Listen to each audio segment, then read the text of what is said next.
Okay, it's 10 o'clock, so we're going to get started with today's talk in our series Gardening on the Gulf Coast. That's presented by Texas A&M AgriLife Extension.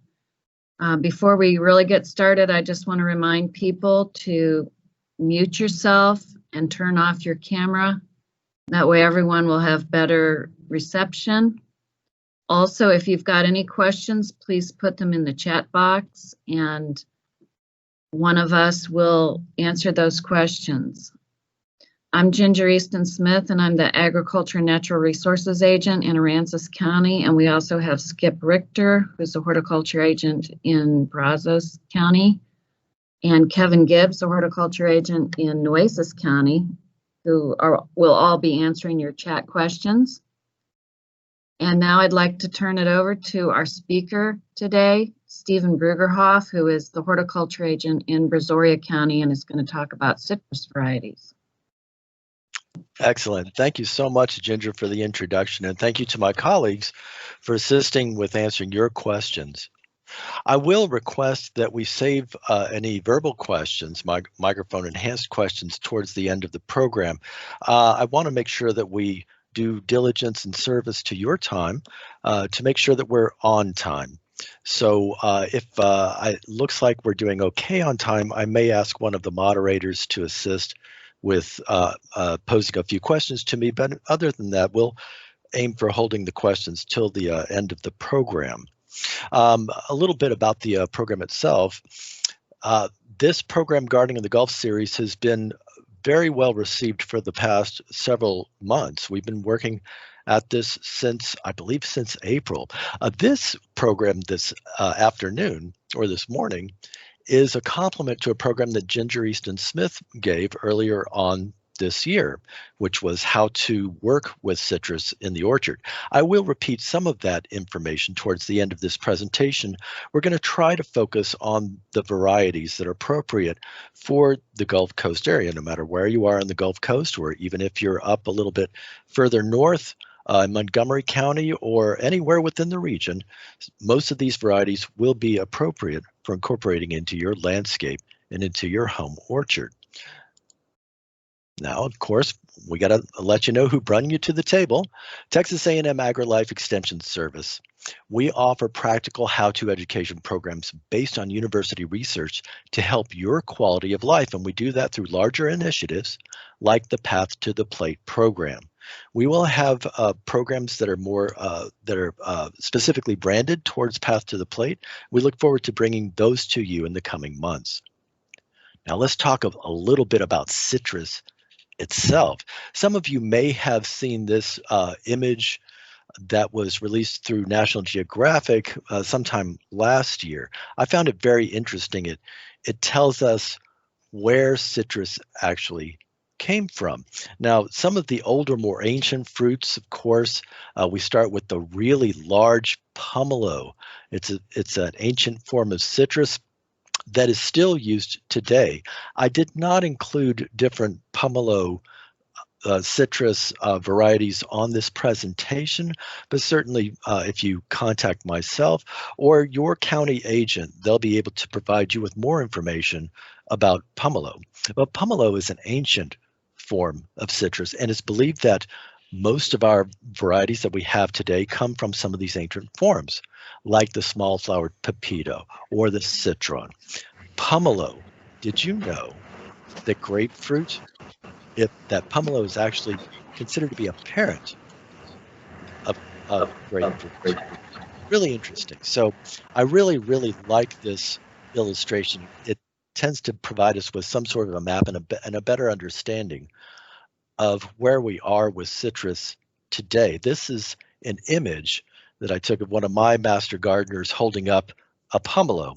I'm 6'4". My hands are fairly large, and that pomelo was a good, I'd say it was much larger than a softball. I'd say it's three times the size of a softball, if that gives you any idea of what a pomelo looks like. And again, these are ancient fruit that we still celebrate in today's horticulture and in our own culture.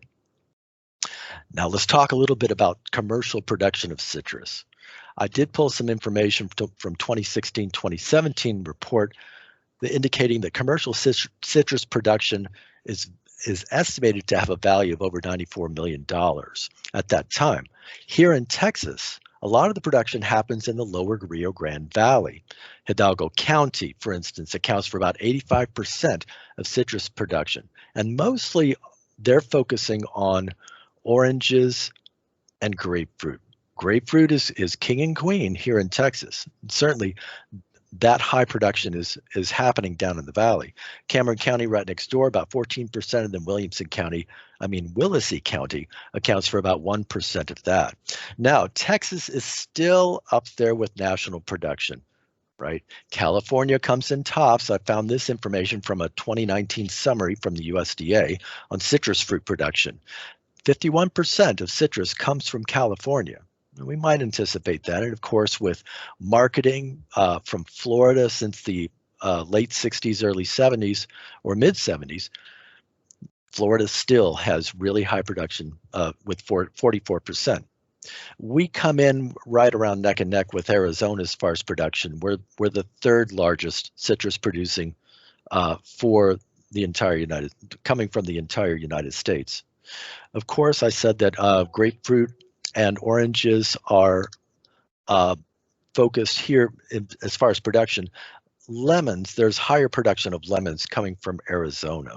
Just a little bit of information to let you know what's happening in the states as far as commercial citrus production. Now, this is one disease that you may have heard of, and I'm going to devote a few slides to this because it is important to help our viewers be aware of this disease. There are two primary diseases that we see around here. Of course, the one on the table that has the most name recognition is citrus greening. It's a disease caused by a bacterium, and the vector is a small little insect called the Asian citrus psyllid, and I'll talk a little bit more about that in depth. Bottom line is it is heavily affecting the citrus production here in the state of Texas, as well as Florida. Now, even though commercial production has ramped up about an estimated 20%, I believe, across the states, from each one of those states, still, this particular disease has already impacted citrus production in Florida as well as California, and it is of concern in impacting our production here in Texas, in southern Texas. Detection and prevention, of course, are very, very important. And there is a website that I've listed here to find out more about this particular disease. There is a mechanism for reporting or asking for an investigation of your citrus if you suspect you have this disease. And I'll talk about that in a moment. So what is citrus greening? Citrus greening is a bacterium. It's caused by a bacterium that produces bitter, misshapen, irregular colored fruit, smaller misshapen fruits. The symptoms are yellow, blotchy leaves. Literally it affects the vascular system and starts a decline of the tree itself. Some trees can exist for quite a long time with this disease unnoticed. Some trees have a much shorter lifespan.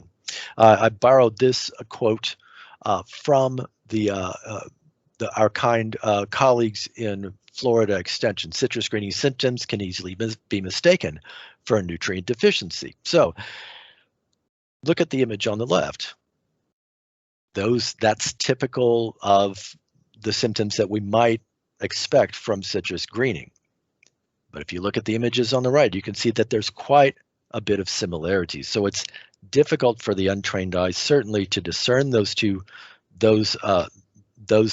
types of activity, nutrient deficiency rather than the actual bacterium itself. It's always best to contact your extension agent to get involved with that, or get in contact with TDA if you're located close to an area, in a large urban area like Houston, where there are inspectors that once notified can come out and provide proper investigation towards the tree in ground that you have.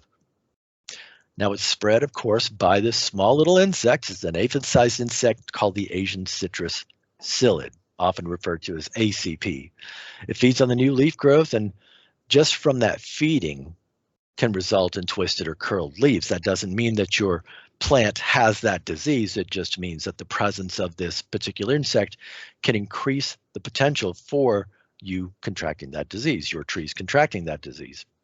Then it's sap from the tissue.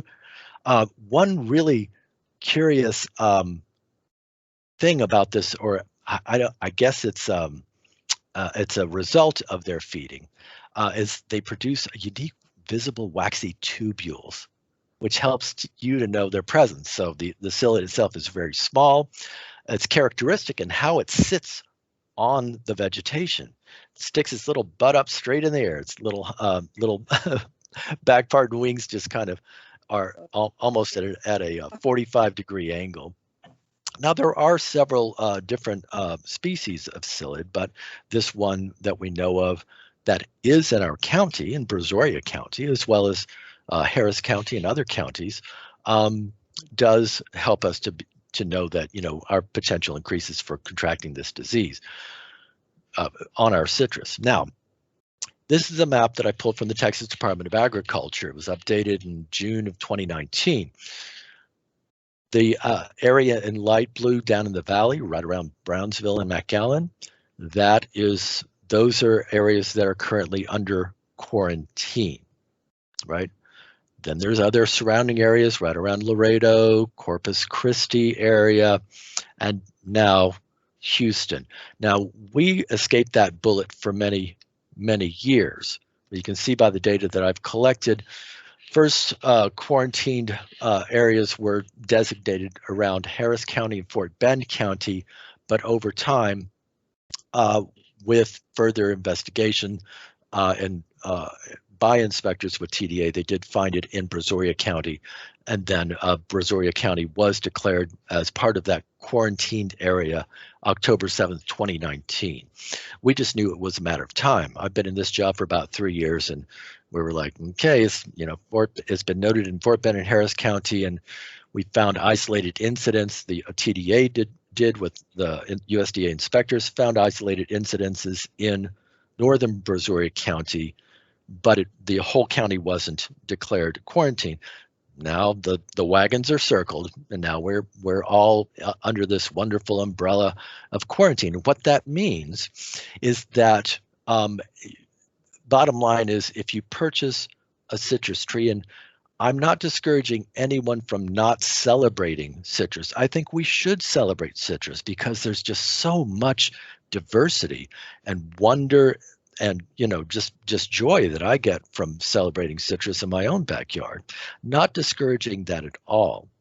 But you should be aware that since our counties are under quarantine, that means that if you purchase a citrus plant at a nursery, let's say in Fort Bend County, in a quarantine county, by law you are not allowed to then transport it into a non-quarantined county. Most of our viewers probably know this already, and if you don't, well, now you know.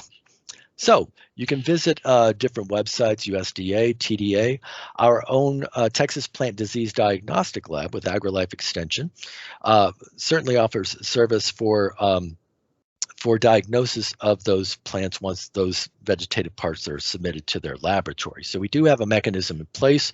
AgriLife Extension is part of that solution of identifying this particular disease in the county. And again, if you suspect that your plant is infected with this disease, call on us, call on TDA.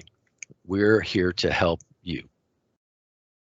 This is an example of some of the how do you know that what you're buying from a nursery is quality product, is product that is declared free of this disease or other diseases? Well, there's labeling. The Texas Department of Agriculture requires that citrus plants that are sold at nursery are tagged with propagation dates, with an appropriate methods of propagation, that they come from a clean stock. And they also have an additional tag that indicates that the movement of this citrus outside of a quarantined area is prohibited. So a little bit of into our world of plant diseases. There's Oh, I have to show off a little bit really quickly before I go on to the next disease, and then I'm going to get into the meat of this program. I wanted to show off our demonstration garden in a graphic form. We have a demonstration garden that we call the Brazoria Environmental Education Station. And you remember me saying that we want to celebrate citrus, continue to do so. We are purchasing appropriate and clean stock from reliable sources that we know, and we're incorporating that into our orchard. We're renovating the orchard currently. For some strange reason, when we developed this, prior to my getting into this job, we never had any representative grapefruit. It just kind of boggled me. So I said, I got together with my committee and I said, we really need to include grapefruit, because grapefruit is what brought Texas to the table as far as citrus production, right? So why not? We're incorporating Rio Red grapefruit. We'll get some unique lemon called Uju Kitsu, which I'll talk about in a little bit.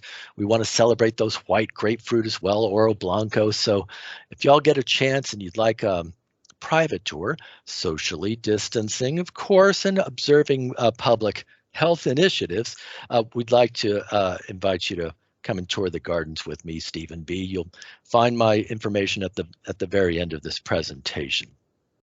The other disease of concern is citrus canker. It's also caused by a different bacterium. Currently, their quarantine has been enacted in Fort Bend and Harris County, limited in Brazoria County, up and around Pearland and some private residences. The symptoms are raised lesions on the fruit itself. There is a fungal pathogen that looks almost similar to this that fooled us for about a second before we really paid attention to it and looked closely at the symptoms. So the symptoms of citrus canker are a little bit more distinctive, but certainly you need a trained doc to look for that. So detection and prevention, report to my office, look on this website, get in touch with inspectors from Texas Department of Agriculture. Again, if you live around the Houston area, you can get in touch with their offices. Now, this does have meaning. So this image, maybe this is the view out your backyard if you own some pasture land or prairie land. I think it's indicative. When you look at natural areas, whether you're here in Brazoria County, or let's say you're down south in Cameron County, there's a different way that the natural areas look along the coastal prairies. Maybe you're up in the Blacklands, former Blacklands up around Georgetown. Our natural areas define who we are.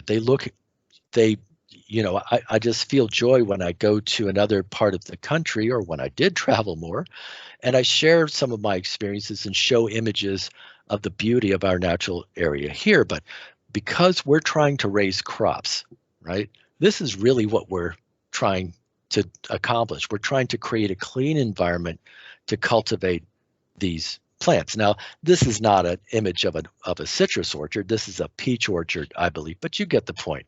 We want to keep the orchard floor, as it were, clean. We want to keep those rows mulched. We want to keep weed reduction down, because we don't want to harbor some insects that certainly want to get to some of the fruit that we're trying to develop. So location is very important, and I can't stress that enough. That will tell you what varieties will work best in your area. This image, of course, is of Brazoria County. Shout out to Brazoria County, whoop! I just love it here down a little bit south of Houston.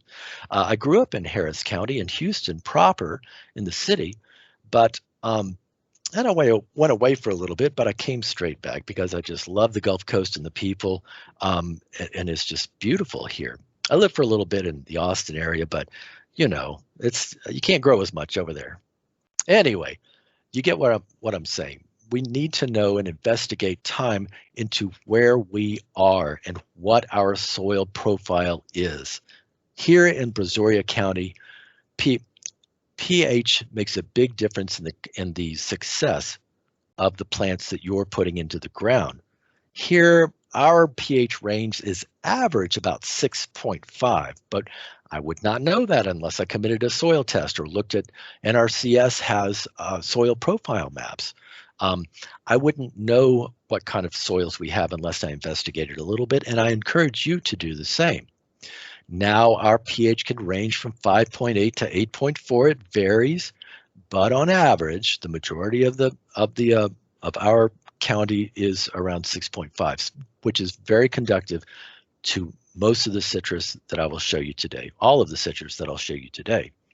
Our challenge is we've got low permeability, which means the soils just don't drain well. But you'll get to know that. Annual rainfall average, that's just an average. So kind of to sum that up, we want to know what our temperatures are, right? Our annual average temperatures here, it's about 69 degrees, plenty fine for citrus. We fall under USDA zones 9A and 9B, which means we know what to anticipate as far as average coldest temperatures. That doesn't mean we're going to get 20 to 25 degrees in zone 9A, which is the majority of Brazoria County. It just means that we might get that, we might get those hard freezes, sustained hard freezes. We need to be aware of this because of the citrus wood itself. The plant is sensitive to frost and freeze. It's more highly sensitive. You may know this. If you don't, now you know it. Lemons and limes. Typically, they can handle to the upper 20s, maybe low 30s, but you're kind of touch and go with some lime varieties and some lemons. Lemons are a little bit more forgiving, but limes are not really. Medium sensitivity, you're looking at sweet oranges or grapefruits. Some grapefruit varieties can actually handle it fairly colder. And then the most cold hardy are tangerines and the mandarins. They can handle it to the low 20s, maybe upper teens if you've got a little bit of protection for them. I found this one document that I found very fascinating called Freezing Temps. It's an overview for different citrus in California, but it gives you a good idea of that supplements and reinforces what we're talking about this morning with this slide. So you might want to browse online to go check and see what kind of information that they have at the University of California, Davis, and the extension programs that they have there. We did not mention earlier, but this program is being recorded and will be available to you after the program. So if you're furiously trying to write things down, relax. It's okay if you miss it. You can come back and revisit it. Now, it's all related to soil and it's related to our temperatures. And so we need to use an appropriate rootstock depending on where you're located. Now, the nurserymen and women that you buy your citrus trees from, they will have grafted onto other plants appropriate for your region. Here in our region, in Harris County, Fort Bend County, surrounding counties, the rootstock that's preferred and used is Puniciferous trifoliata, or what we commonly call the trifoliate orange. It's the most cold tolerant. It's appropriate certainly for our county. There's one, if you wanted to, it can dwarf the top growth. So the rootstock is that plant that basically that's a basic plant that you're using that goes into the soil. Literally, if y'all are not familiar with this, a rootstock is just that. It's a plant that's used as a stock or a root stock for the plant that you want to get fruit from. Simple as that. And of course, the variety that you're using can dwarf those plants as well. The one that's commonly used for dwarfing here is a variety called Flying Dragon. Carrizo citrange, if you hear that, it's a hybrid that has limited use down in South Texas. The one that's predominantly used, that's more alkaline tolerant, is sour orange. It's a hybrid between Citrus maxima and reticulata, mandarin orange, and it's primarily used in southern Texas. Now let's get into the heart of this presentation of the program. We're going to talk about grapefruits. Did you know that grapefruits are not natural? They're estimated to be a cross between the ancient, big old basketball-sized citrus fruit called the pomelo, and the sweet orange. It was discovered, estimated to be about 1750 in Barbados. It was considered to be the forbidden fruit of Barbados, right? It has that elegant and romantic attribution to it. I think that's just so cool. But when you're eating a grapefruit, it's not it's naturally occurring, but it's more of a natural hybrid, right? So what does that mean? It means that, well, anyway, we're going to go into the history of Texas commercial production in grapefruits. In 1893, the first grove was established in Texas, and there were white varieties followed by pink, but they were often sour and bitter. But the father of the citrus industry, a Mr. John Sherry, bought 16,000 acres, and he was the first crop of seeded white grapefruit in 1914. In 29, Ruby Red was developed. It was a mutation. Has red flesh, sweeter than its predecessors, and that's what started it all. Right? Nearly half the commercial grapefruits, remember, are currently grown in 4 states. Florida, California, Texas, and Arizona make up the 5% that is produced nationally. Now, you might be more familiar with the reds, but like wine, it is about the reds and the whites. Are you a red eater, or are you a white eater? Are you a red-fleshed grapefruit eater or a white-fleshed grapefruit eater? I know that there are some folks that do have health issues with the kind of chemical that's inherent in grapefruit, and you just can't partake of that. And I'm sorry, but for me personally, I don't have that genetic disposition or health disposition. So I prefer both. I actually like both, but let's look at some of the varieties that are available to you. This is an image of a citrus tasting that we held 2 years ago. We have done this annually, but we're not going to have one this year, but we look forward to hosting one next year around December. So, grapefruits, red and white. Let's start with the whites. Bloom Sweet. It's yellow outer rind, kind of thin, pale flesh, has wonderful fragrant blooms though. So if you're looking for a plant, if you're looking for a citrus tree that has a wonderful heady aroma, you might consider Bloom Sweet. Now I like Bloom Sweet because it is sweet. It's not acidic. When I tried that and compared it with some of the other whites and the reds, my personal taste, I really liked that one. The only challenge with Bloom Sweet is you've got to provide it a little bit of protection. It's not as cold hardy as some of the other. Oh, it is. I'm sorry. I apologize for that statement. It is cold hardy. It's a very cold hardy grapefruit. So you might consider that if you like a milder grapefruit. Cocktail, I have one at home. This is my first year for producing. Woohoo! I've got two fruits on it, and I'm treating them like gold, right? They're just now starting to tan up a bit. They're starting to turn color. Of course, those colors will intensify as it gets a little bit cooler and as we get more into fall. It has a brighter flavor. I like it again because I like low acid, but I like it for what it is. It's like its namesake. It is a good. You can make a good cocktail, adult beverage with a cocktail if you like that, and it's also a good juicer as well. I did try golden. You may prefer a large grapefruit that tastes kind of like an orange, but I did not prefer that one too much, but that's my own preference. I like Cocktail and Bloom Sweet. While they were low acid, they still had a quality reminiscent of the red grapefruits that I love. So, but they're sweeter.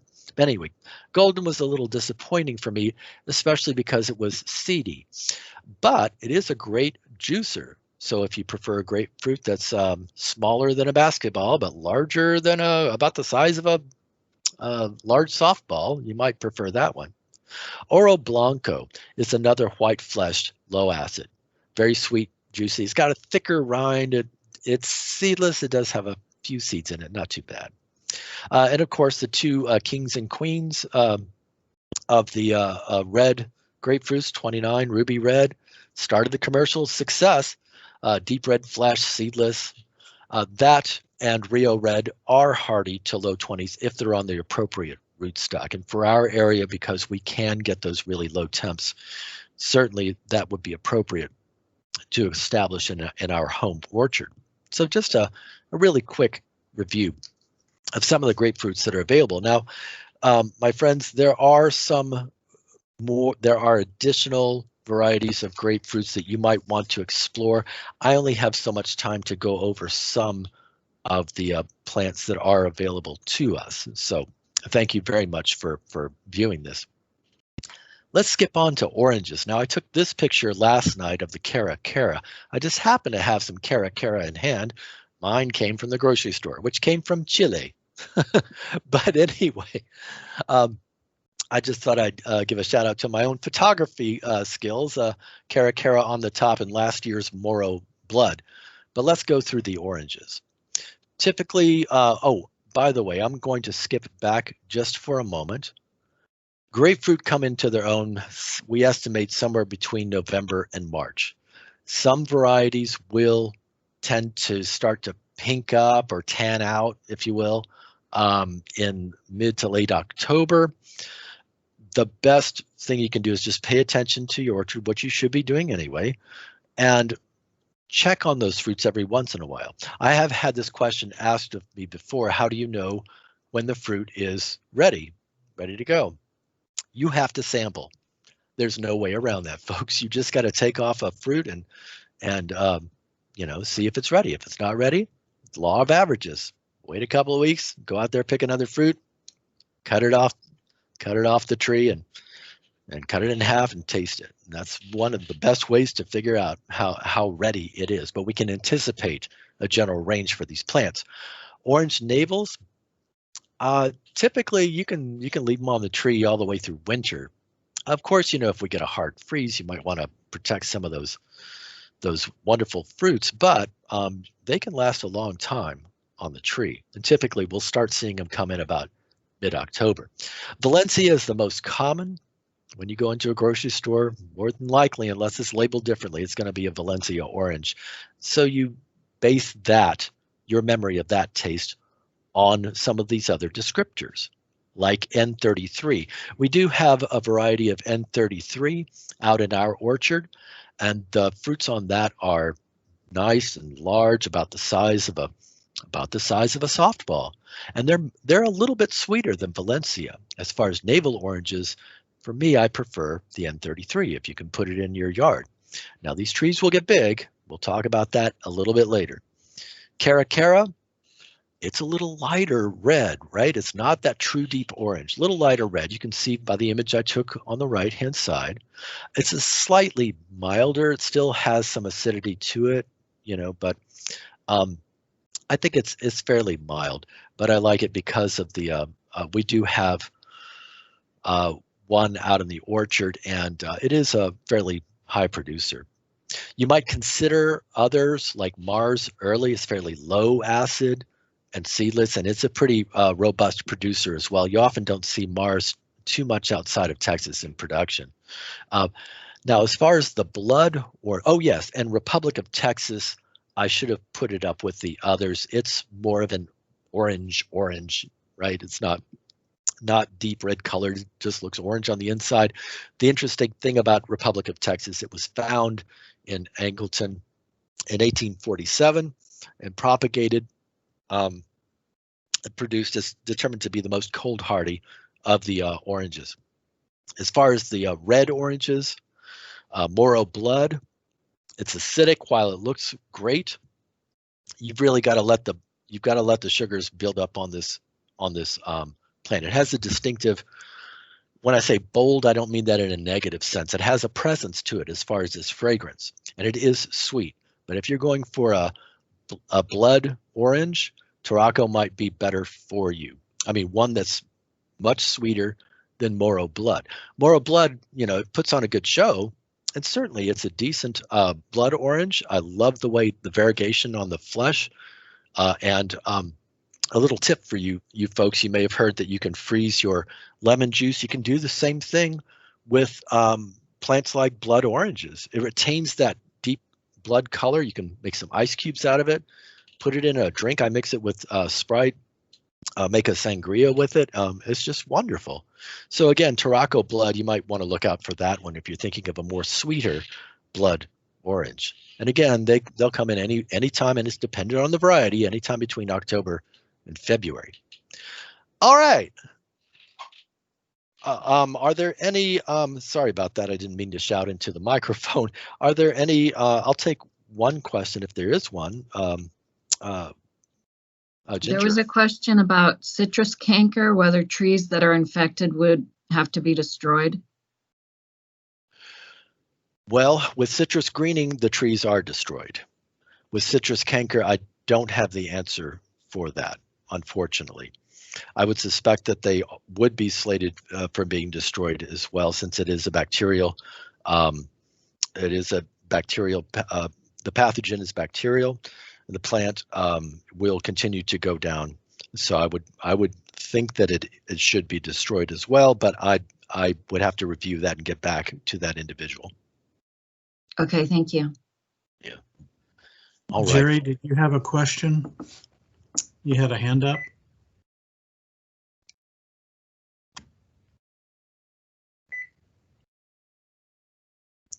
Okay, guess not. Steven. Thank you, Skip.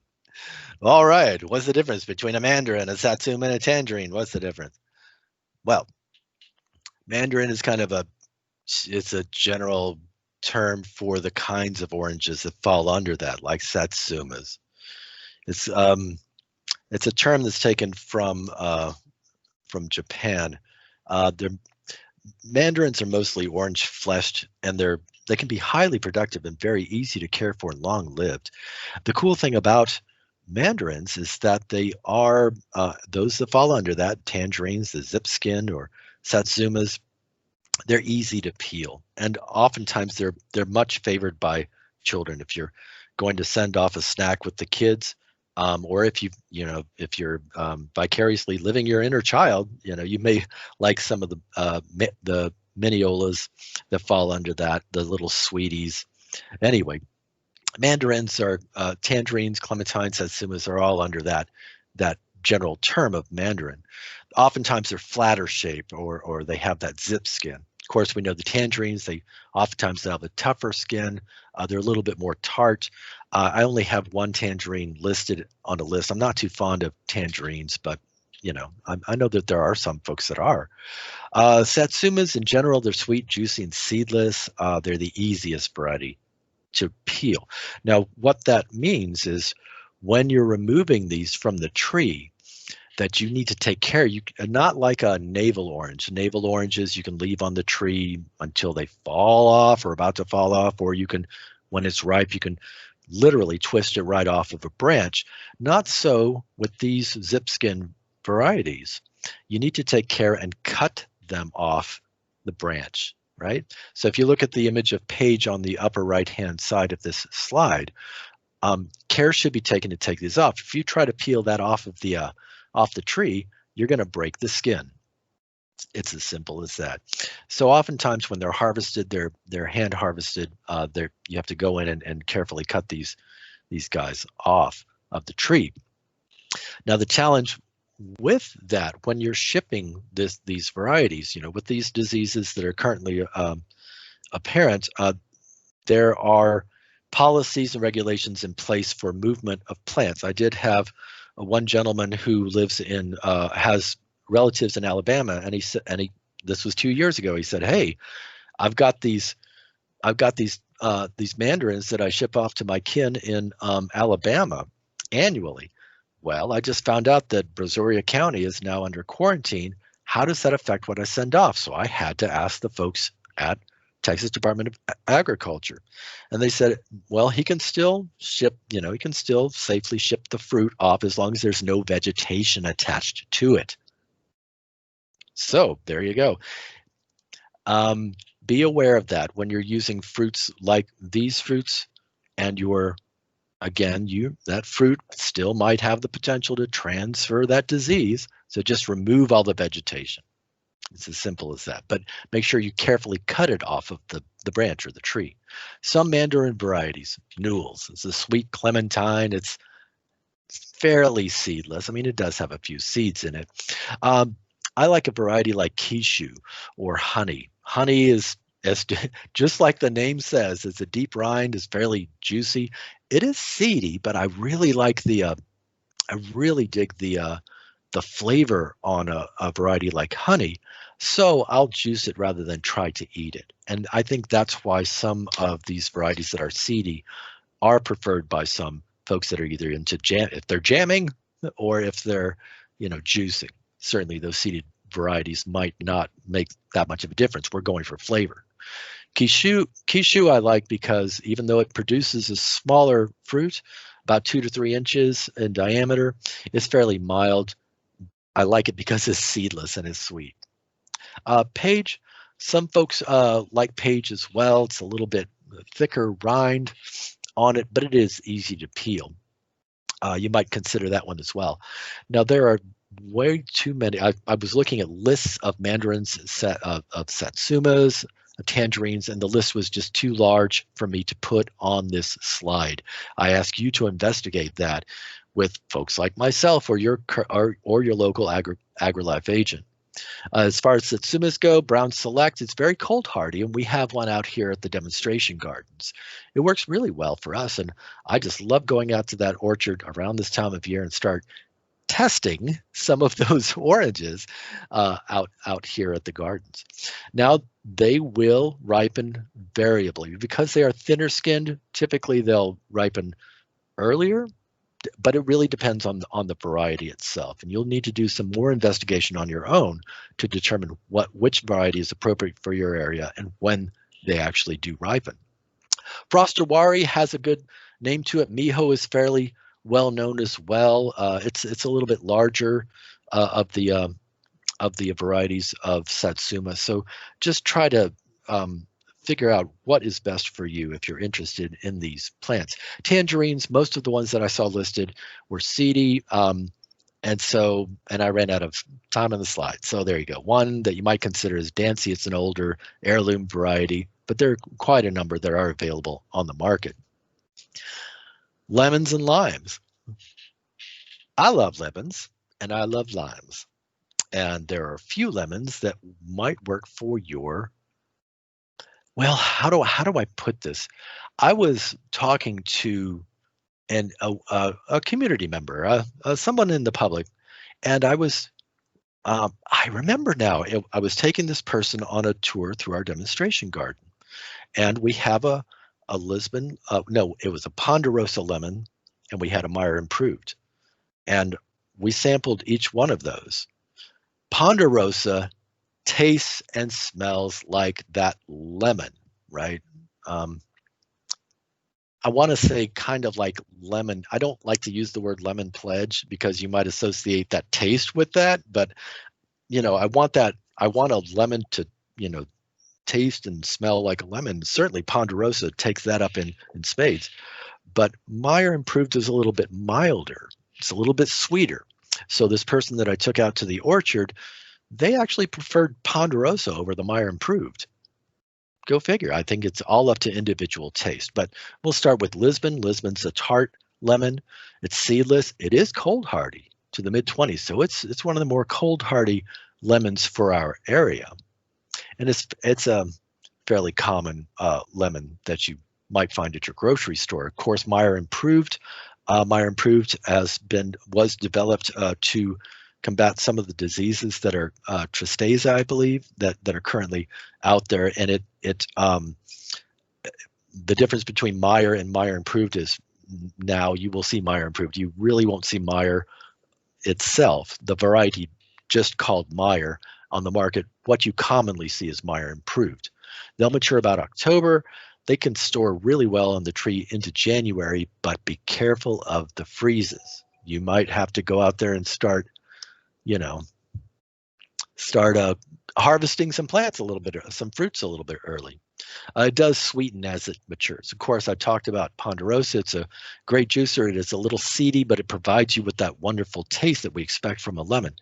And then one variety that was developed many, many years ago, considered to be lemonade on a tree. It's a very prolific producer when it starts to produce. After about 3 to 4 years, you might start getting good production on it.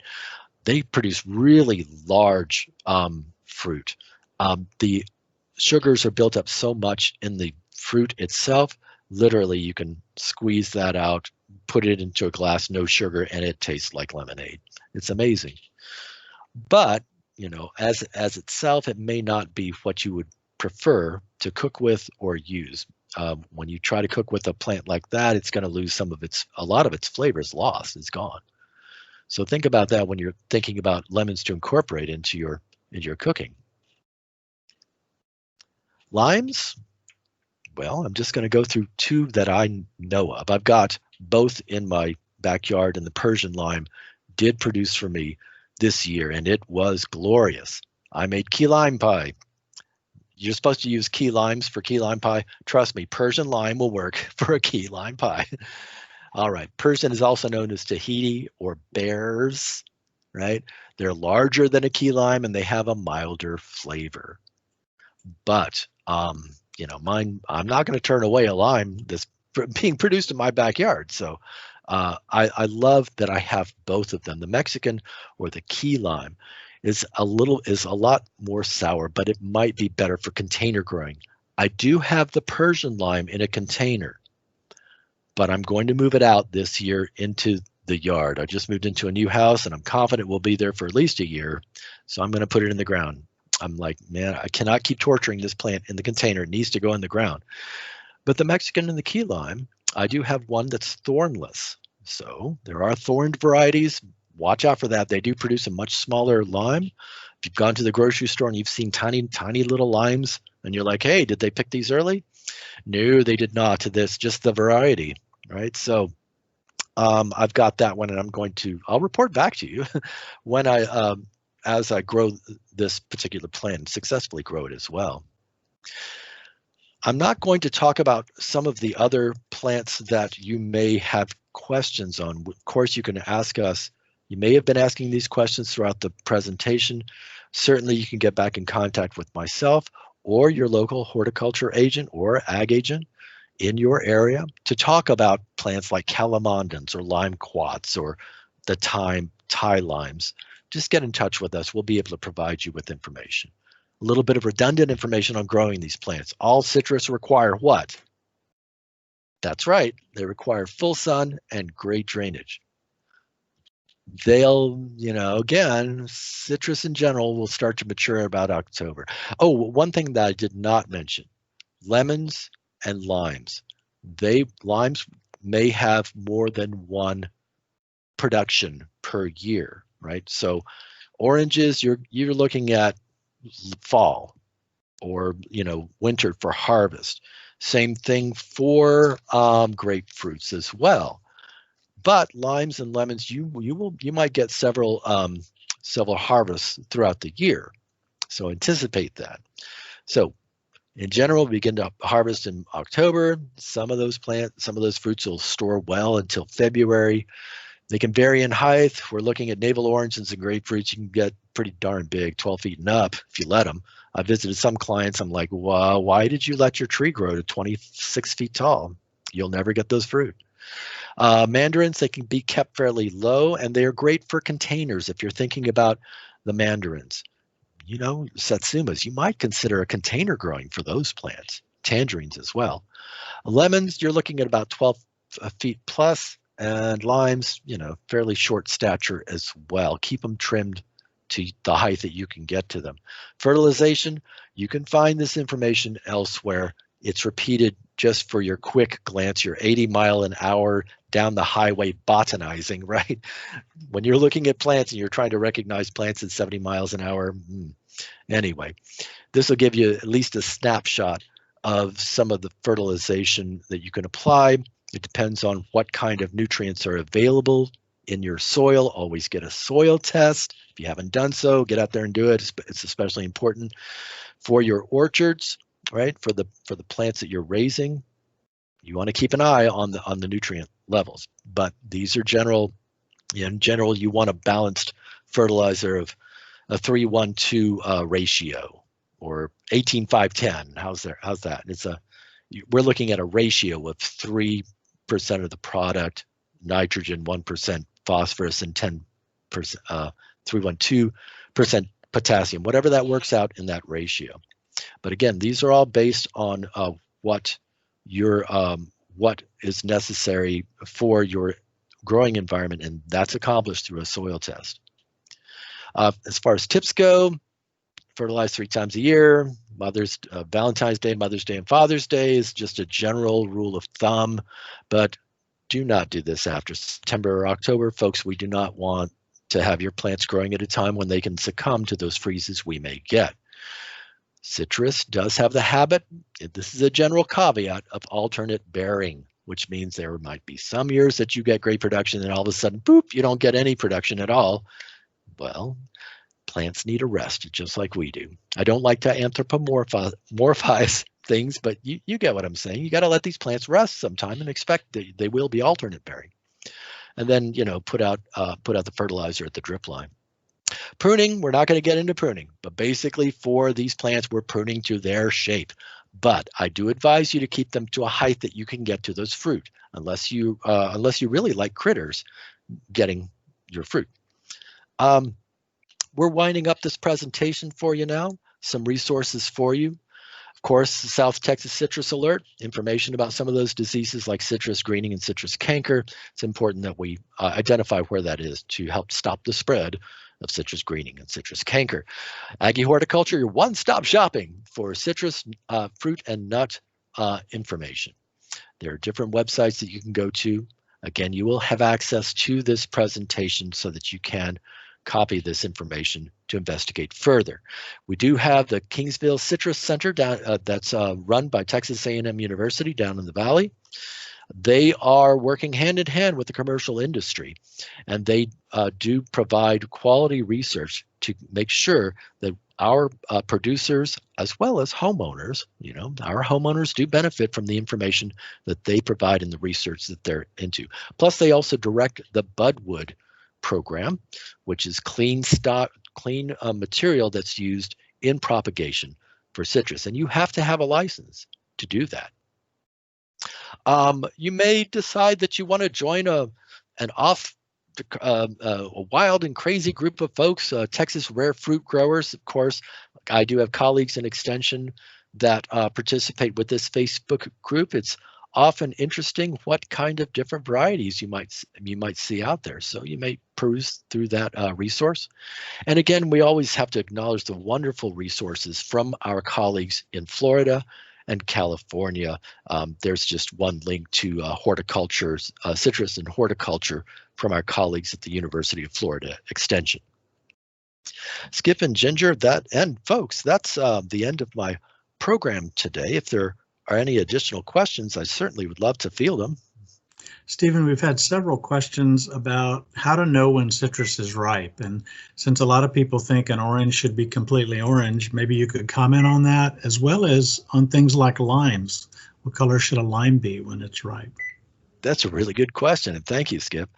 Well, folks, so one is to find the information about that particular variety and when it's anticipated to begin to become ripe. So certain grapefruit, I'm trying to think of a cocktail, the one that I have at home, it will start to come out of its green state, right? It'll start to tan up a bit because cocktail is more of a yellow colored fruit rind.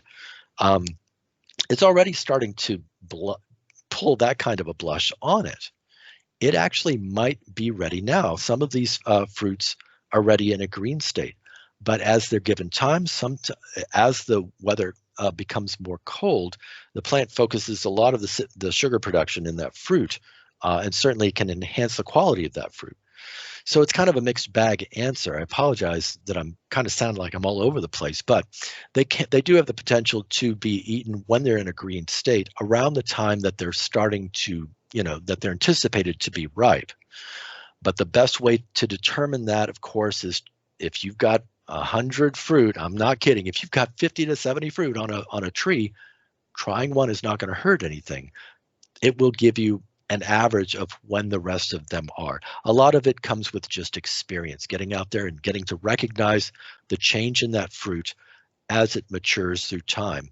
And that will be your best indicator. For the newbies, you might get together with somebody that is already growing a fruit that you're more familiar with or you'd like to grow, or just learning from that first year of production. As far as limes go, limes will actually start to turn yellow, and my Persian lime is, and it's still viable. The limes, I would suggest to let them get. It's Skip. This is a tough question. The Persian lime that I have, even though it was a deep green, I was waiting for the skin to the rind to kind of loosen up a little bit, not have as much of a shine on it. And then I started, because I had multiple fruits, I pulled one off and cut into it. And I'm like, it's not quite mature enough. It's not ready for my taste. So I let it go for a little bit longer. I do have a few that I've left on. They're now getting yellow, and they don't taste they don't taste like the lime that I'm familiar with, that I like to taste. So note to myself, I'm going to pluck them, I'm going to take them off the tree before they get to that stage of getting a little bit too much into the yellow spectrum. I hope that helped. Stephen, we had another question about, do you know of anybody growing citrus in high tunnels? I personally do not, but I'll field that question to my colleagues on the line here. Ginger or Skip, do y'all know of anybody who's growing citrus under high tunnels right now? I don't. And Skip, I commented in the chat. I'm not familiar with production in a high tunnel. It wouldn't be a good commercial approach, but I guess a homeowner could certainly do it, especially depending on how far north you lived and if you were able to provide heat in addition to the tunnel. And then we also have quite a few questions now that are that just come in recently. What about a citrus tree that sets a lot of fruit, but it loses most of it, and not just the pea-sized fruit drop? What's your recommendation about that? Could it need more nitrogen? If the fruit drop is a natural phenomena for some of these plants, they're bearing so heavily and so much that I would anticipate that there would be some fruit drop on the plant itself. If there is some sort of a nutritional deficiency that's exhibited from the plant, the vegetation itself, or any other symptom associated with disease, I'd approach it that way. But I would suggest that fruit drop is normal. We on one lemon tree, the improved Meyer that we had in the orchard last year, we had harvested 700 pounds in one season, and we were continuing. That's when we stopped measuring, but we did have quite a bit of fruit drop on that plant. So I would suggest that is normal. Fruit drop can also be indicative of a watering regime. If the watering is not, moderated or equitable, as long as it's consistent watering, you'll have less challenges with fruit production as well. Thank you. And I think Mary Hanley has a question. Hey, Mari. Okay, hi. Do Calamondin oranges and Seville oranges, which are really great for marmalade, do they grow here? I'm not familiar. Seville, is that like the Spanish city, Seville? Yes, those are they make the best marmalade. If you haven't had Seville marmalade, you're missing out. I'll have to try that, but no, I would have to do some research. I'm not familiar with that particular variety. And what was the other one you mentioned? Calamondin, great for cocktails. Oh yeah, Calamondins. will work well here in the area. I'm looking at my list of plants. One that I do see, well, yeah, calamondins you can raise here. They're not a problem at all. Oh, good. Okay. Well, where are you at, by the way? They're what? Where are you at? Where do you live? Oh, don't tell me your address. Just general area. Conroe. Conroe. Calamondins. Montgomery County. Montgomery County. Fantastic. You will be able to. Calamondins are fairly tolerant of low temperatures. I would still provide it a little bit of, still look out after your baby, but calamondins you'll be successful with up in Montgomery County as well. Thank you. I did put a link about Seville oranges in the chat. It's a link to the University of California at Riverside citrus variety station. Thank you. Thank you. I wrote it down. Thank you. You're welcome.